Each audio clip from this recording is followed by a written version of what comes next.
Penyerang yang saat ini membela Persebaya Surabaya, Ferdinand Sinaga belum menunjukkan performa terbaik di tim barunya itu.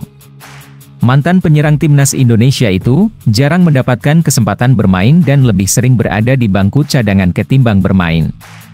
Di musim ini saja, Ferdinand Sinaga baru 4 kali tampil membela Persebaya. Ia kalah bersaing dengan penyerang-penyerang milik Banjul Ijo.